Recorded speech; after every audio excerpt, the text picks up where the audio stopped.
Bonjour tout le monde, pour une fois, donc j'essaie de vous faire voyager un peu avec moi dans un décor un petit peu idyllique de cette France qui nous accueille. Et donc des fois certains de ces rayons de soleil nous rappellent le soleil de notre chère Algérie qui nous manque tant. J'espère qu'un jour on tournera dans notre pays pour bâtir des jardins aussi verdoyants, aussi beaux que celui-là. Nous en avons entièrement les possibilités et le potentiel. حبيت نحكي لكم اليوم على ce qui va par rapport au sommet de la Ligue arabe, le sommet des chefs d'État de la Ligue arabe prévu, comme vous savez, le 1er et 2 novembre prochain.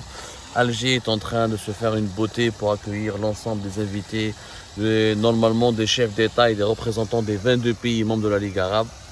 Mais force est de constater que le régime algérien, enfin les autorités algériennes, que Alger ne veut pas de la venue du roi marocain Mohamed VI. Des signaux très forts ont été adressés au Maroc par les autorités algériennes. Mohamed VI n'est pas le bienvenu à Alger, n'est pas le bienvenu en Algérie. Et ce sommet de la Ligue arabe ne sera pas le théâtre d'une possible ou d'une potentielle réconciliation entre l'Algérie et le Maroc. C'est du moins les informations que nous avons pu confirmer auprès de nos sources au cours de nos investigations, où nous avons approché toutes les sources officielles et les officieuses. D'ailleurs, une campagne médiatique très violente vient d'être lancée en Algérie contre la personne de Mohamed VI, dont le but était premièrement de le dissuader de venir. Alors on s'explique, l'Algérie ne peut pas officiellement interdire à Mohamed VI de venir à Alger lors du sommet des chefs d'État de la Ligue arabe. Parce que c'est un sommet de la Ligue arabe. Le Maroc fait partie de la Ligue arabe au même titre que l'Algérie. Le Maroc, historiquement, a intégré la Ligue arabe bien avant l'Algérie, puisque l'Algérie a attendu son indépendance après 1962 pour pouvoir intégrer la Ligue arabe, dont la Ligue arabe elle est née dans le cours des années 50. Je rappelle le détail historique. Donc l'Algérie ne peut pas dire à Mohamed VI, ne venez pas, vous n'êtes pas le bienvenu. Ça ne se fait pas dans les usages diplomatiques. Et de un, et de deux, ça ne peut pas se faire parce que c'est le pays hôte, elle organise le sommet des chefs d'État de la Ligue arabe. Et en tant qu'organisateur de ce sommet, elle se doit d'inviter, d'accueillir et de prendre en charge toutes les délégations qui représentent les pays membres de la Ligue arabe. Mais pour ne pas avoir à se coltiner entre guillemets le roi marocain et le souverain marocain, et bien les autorités algériennes, fidèles à eux-mêmes, elles ont imaginé un plan machiavélique qui consiste à lancer des campagnes médiatiques très violentes, très frontales, très offensives contre la personne du roi du Maroc pour le discréditer, pour le toucher, pour l'atteindre, afin de lui envoyer un message clair. Ne venez surtout pas à Alger. C'est du moins ce que nous pouvons percevoir des derniers contenus médiatiques algériens qui ont été diffusés récemment sur des chaînes de télé, comme la chaîne étatique et la chaîne officielle d'information continue à Alger 24 News, Chourouk, El Biled, le NTV, l'APS. Alors on continue de rapporter qu'il y a une guerre avec le Front Polisario, qu'il y a des tirs, qu'il y a des missiles qui tombent sur l'armée marocaine, l'armée d'occupation. Ça c'est la terminologie concernant le conflit du Sahara occidental, elle est traditionnelle. Mais la violence de cette campagne médiatique s'exprime à travers les attaques directement lancées contre la personne de Mohamed VI. On parle d'un royaume sans roi, on parle d'un roi malade, d'un roi qui est calfeutré quelque part, qui est en fuite, qui serait handicapé par une maladie handicapante. Il y a un traitement médiatique d'une violence inouïe. Donc ce traitement médiatique, il est commandité, en tout cas nos sources nous l'ont affirmé. C'est le seul moyen dont dispose l'Algérie pour expliquer, pour signifier à Mohamed VI qu'il n'est pas le bienvenu à Alger, qu'il n'a pas à venir, les Algériens ne seraient pas heureux de l'accueillir. En tout cas, c'est la terminologie du régime. Les Algériens et les Algériens de la rue n'ont pas de centre de décision ni de pouvoir pour décider quoi que ce soit. Cette manœuvre vise quoi? Elle vise à éloigner le plus loin possible Mohamed VI du sommet d'Alger. L'Algérie, le régime algérien en tout cas, est convaincu que Mohamed VI est en train d'orchestrer une manœuvre pour saboter les efforts de l'Algérie qui cherche à garantir la réussite de ce sommet. La présence du roi du Maroc est vécue la présence éventuelle ou la probable du roi marocain à ce sommet est vécue par les autorités algériennes comme étant une possibilité de créer de la zizanie, de provoquer l'Algérie, de pousser l'Algérie à tomber dans le piège de la provocation marocaine, ou d'essayer de déstabiliser l'Algérie. Rien que la présence du roi du Maroc, elle sera très difficilement gérable pour le régime algérien, qui a diabolisé ce monarque depuis plus de 2 ans, qui a diabolisé le pays voisin, le Maroc, et ses autorités, qui est officiellement en guerre ouverte, puisqu'il accuse.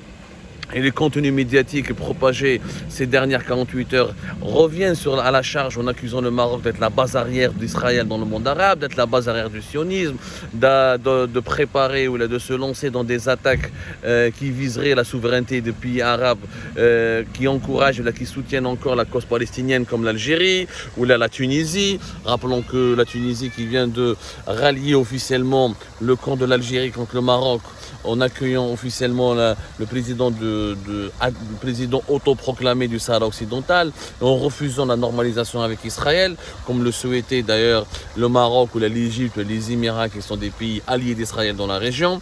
Donc il y a ce climat malsain entre les deux pays, cette compétition. C'est plus une compétition, c'est une véritable guerre politique, diplomatique, froide. Franchement, il manque juste les armes pour officialiser officiellement cet état de guerre de fait entre l'Algérie et le Maroc. J'espère qu'on n'en viendra pas aux armes. J'espère que la sagesse sera de mise, comme elle est encore aujourd'hui, dans des proportions limitées, mais elle est encore là, la sagesse. Mais en tout cas, la présence de Mohamed VI, elle est vécue comme à Alger, la probable, l'éventuelle présence de Mohamed VI à Alger, elle est vécue comme étant un facteur de déstabilisation, pas comme étant une tentative de réconciliation, comme une main tendue. Les dirigeants algériens ne croient pas aux intentions saines ou nobles de Mohamed VI, ni à sa volonté de se réconcilier avec l'Algérie. Ils ne croient pas à son désir de se rapprocher de l'Algérie, ni à ses promesses de ne jamais faire du mal à l'Algérie. Pour eux, ils sont convaincus, je dis bien pour les dirigeants algériens, ils sont convaincus, archi convaincus, que le roi du Maroc est un ennemi de l'Algérie, qu'il veut juste du mal à l'Algérie, et qu'il est en train de comploter contre la sécurité nationale de l'Algérie, et qu'il a pactisé avec Israël juste pour dominer l'Algérie. Pour les dirigeants algériens, c'est simple. Et moi, ce qu'ils disent, ce n'est pas mon avis, je suis très objectif, j'essaie de parler aux deux parties, de faire mon métier de journaliste le plus objectivement possible. Ce qui est très difficile quand on est algérien ou marocain, quand on est journaliste algérien ou marocain, de rester objectif de ce conflit fratricide qui sépare les deux pays, qui divise les deux peuples et les deux pays les plus importants du Maghreb, en dépit de tout ce qu'ils partagent en commun comme histoire et géographie.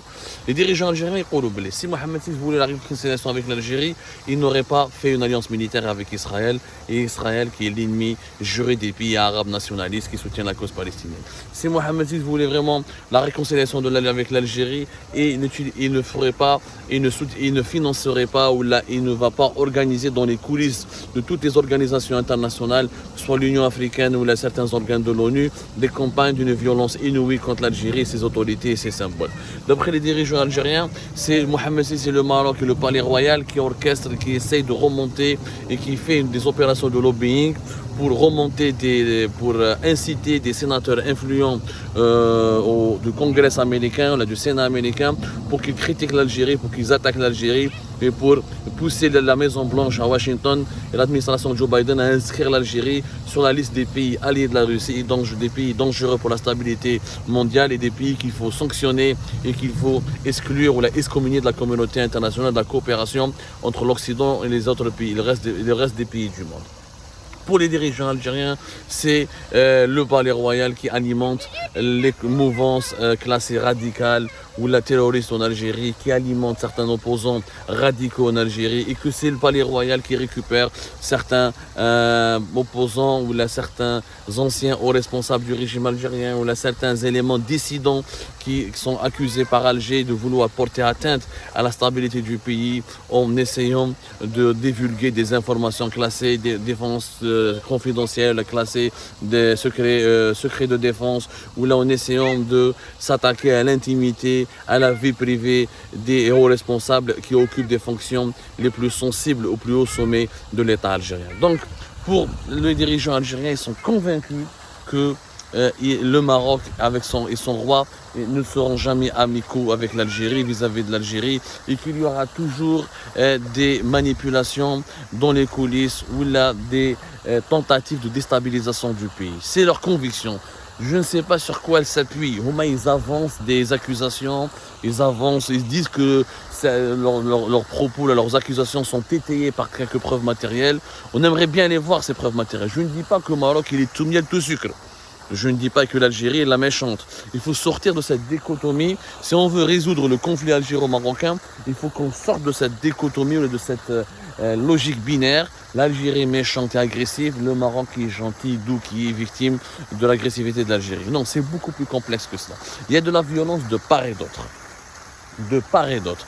Quand un haut responsable israélien critique l'Algérie, dénonce l'Algérie depuis le territoire marocain, c'est de l'agressivité. Quand des lobbies médiatiques marocains s'attaquent à l'Algérie, à ses symboles et à son histoire, ou la remettent en cause son existence ou son intégrité territoriale, c'est de l'agressivité. Et l'Algérie est de la même chose. Quand l'Algérie s'en prend si violemment à la monarchie marocaine, en des termes très injurieux, très méprisants, c'est de la violence. Il y a de la violence de part et d'autre.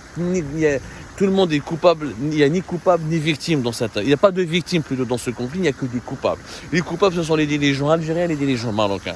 Si on veut résoudre ce problème entre les deux pays, il faut prendre le parti ni de l'Algérie ni du Maroc. Il faut prendre le parti de la paix, de la stabilité de la région et du compromis. Chaque pays, si les deux pays ne sont pas capables de faire des compromis, la situation pourrait dégénérer, pourrait s'envenimer et pourrait aller vers des tensions qui pourront aboutir à des affrontements militaires. Regardez ce qui se passe entre l'Azerbaïdjan et l'Arménie. La haine, quand elle est entretenue durant des décennies, elle peut mener deux pays voisins, même si les conflits, même s'il n'y a pas de conflits territoriaux, excepté le problème du Sahara occidental entre l'Algérie et le Maroc, pour ne pas justifier la comparaison entre l'Arménie et l'Azerbaïdjan où il y a un conflit territorial, il y a des disputes sur des partitions du territoire, des territoires frontaliers entre les deux pays, mais climat de haine, de suspicion, de tension permanente et de disputes en permanence et d'agressivité permanente peut aboutir facilement à des dérives, à des dérapages. Dommage que Mohamed VI n'est pas le bienvenu à Alger. Maintenant, est-ce que lui aura le courage de passer outre cette campagne médiatique qui le vise, ou là, ces tentatives de déstabilisation qui le visent, ou là, est-ce qu'il sera capable de surmonter lui-même ces plans qui tentent de le dissuader de venir à Alger? Est-ce que lui-même pourra être capable de surmonter tout cela et avoir le courage d'aller à Alger, de fouler le territoire algérien et d'imposer aux dirigeants algériens de l'accepter, de l'accueillir et de lui parler? Ça, la balle est dans son camp. En tout cas, dans le camp algérien, tout est fait pour que le roi du Maroc ne vienne pas et que le Maroc se contente d'être représenté uniquement par un ministère des Affaires étrangères, par un ministre des Affaires étrangères, et l'Algérie fait tout pour que tous les autres chefs d'État arabes soient là, sauf le roi du Maroc. Pour cela, à travers cette démarche, l'Algérie voudrait signifier sa supériorité sur le Maroc et elle voudrait prouver à l'opinion publique nationale et internationale que le Maroc ne joue qu'un rôle mineur dans la région. Et c'est la preuve, il est le seul qui ne sera pas représenté par un chef d'État, par son propre chef d'État, qui est le roi Mohamed VI. Maintenant, rien ne garantit que le président égyptien va venir, que MBS, Mohamed Ben Salman, l'Arabie Saoudite va venir, que les autres dignitaires des pays arabes vont venir. Pour le moment, nous n'avons aucune confirmation officielle, à l'exception du président tunisien, de Mahmoud Abbas, d'autorité palestinienne. Le prince régnant des Émirats aurait confirmé officiellement qu'il allait venir. En tout cas, il aurait confirmé qu'il allait venir en accueillant l'envoyé spécial du président algérien Abdelmajid Tebboune.